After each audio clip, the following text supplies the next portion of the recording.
রাজনীতিতে কোনো কিছুই চিরস্থায়ী নয়, না ক্ষমতা না দাপট।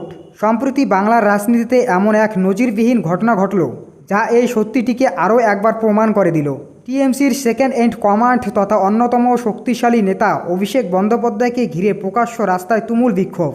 পরিস্থিতি এতটাই চরমে পৌঁছায় যে তাকে লক্ষ্য করে ছোড়া হলো ডিম, আর নিরাপত্তা রক্ষীদের সাথে টানাপোড়েনে ছিঁড়ে গেল তার গায়ের জামা। কিন্তু কেন এই চরম ক্ষোভ? এর পেছনে আসল সত্যিটা কি? আজ শুধু এই ঘটনায় নয়, এর পেছনের এক গভীর সামাজিক শিক্ষাও আমরা বিশ্লেষণ করব। ঘটনাটি ঘটেছে সম্প্রতি, যা সংবাদ মাধ্যমের প্রতিবেদনে বিস্তারিত উঠে এসেছে। একটি রাজনৈতিক কর্মসূচিতে যোগ দিতে গিয়েছিলেন অভিষেক বন্দ্যোপাধ্যায়। সাধারণত যেখানে কড়া নিরাপত্তা এবং হাজার হাজার সমর্থকদের ভিড় থাকে, সেখানে দেখা গেল সম্পূর্ণ উল্টো চিত্র। একদল আন্দোলনকারী সমস্ত ব্যারিকেড এবং নিরাপত্তার বেষ্টনী ভেঙে অভিষেকের গাড়ির একদম সামনে চলে আসে। চারপাশ থেকে তীব্র স্লোগান এবং বিক্ষোভের মাঝেই ভিড়ের মধ্যে থেকে উড়ে আসতে থাকে ডিম। পরিস্থিতি সামাল দিতে সিকিউরিটির কালঘাম ছুটে যায়। বিক্ষোভকারীদের সাথে ধস্তাধস্তির এক পর্যায়ে অভিষেক বন্দ্যোপাধ্যায়ের পরনের জামা ছিঁড়ে যায়। যে নেতাকে সবসময় কড়া প্রোটোকল আর ক্ষমতার বলয়ে দেখা যায়, তার এই অবস্থা বাংলার রাজনীতিতে এক বিশাল আলোড়ন তৈরি করেছে। এই ঘটনা আমাদের রাজনৈতিক আঙ্গিনাকে ছাপিয়ে এক বড় জীবনমুখী শিক্ষা দেয়, আর তা হলো ক্ষমতার দাপট চিরদিন থাকে না। ইতিহাস সাক্ষী আছে, রোমান সাম্রাজ্য থেকে শুরু করে আধুনিক যুগের বড় বড় একনায়ক ও ক্ষমতাশালী শাসক কারো ব্যবস্থাপনায় চিরস্থায়ী হয়নি।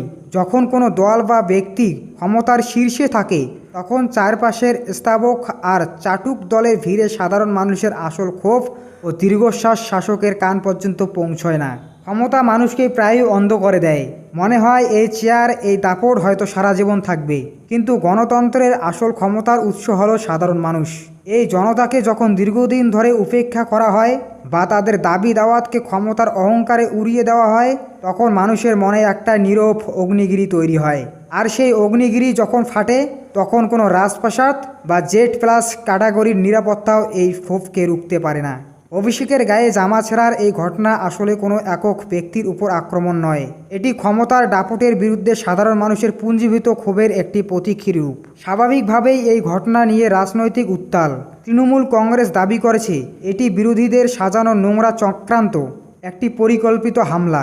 অন্যদিকে শাসক দল বলেছেন এটি কোনো চক্রান্ত নয়, বরং রাজ্যের সাধারণ মানুষের দেওয়ালে পিঠ ঠেকে যাওয়ার বহিঃপ্রকাশ। তবে নিরপেক্ষ দৃষ্টিকোণ থেকে দেখলে রাজনীতিতে হিংসা বা শারীরিক হেনস্থা কখনোই সমর্থনযোগ্য নয়। কিন্তু একই সাথে এই ঘটনা সব দলের সব নেতার জন্যই একটা মস্ত বড় সতর্কবার্তা। ক্ষমতা আজ আছে, কাল নাও থাকতে পারে, কিন্তু মানুষের সাথে ব্যবহার এবং পাঠ পর্যায়ের কাজের খতিয়ানটাই চিরকাল রয়ে যায়। পরিশেষে বলা যায়, ইতিহাস থেকে যারা শিক্ষা নেয় না, ইতিহাস তাদের ক্ষমা করে না। ক্ষমতার দাপট দেখিয়ে সামরিকভাবে মানুষকে চুপ করা যায়, কিন্তু চিরকালের জন্য নয়। এই পুরো বিষয়টি নিয়ে আপনাদের ব্যক্তিগত মতামত কি? আপনি কি মনে করেন এই ঘটনাটি অহংকারী রাজনীতির বিরুদ্ধে একটা বার্তা, নাকি এটি কেবলই একটি নিন্দনীয় রাজনৈতিক হামলা? নিচে কমেন্ট করে আপনার মূল্যবান মতামত অবশ্যই জানাবে। ভিডিওটি ভালো লাগলে লাইক ও শেয়ার করুন। আর এই ধরনের গভীর বিশ্লেষণ ও ব্রেকিং খবরের জন্য আমার চ্যানেলটিকে এখনই সাবস্ক্রাইব করে আমার পাশে থাকুন। ধন্যবাদ। ভালো থাকবেন, সুস্থ থাকবেন।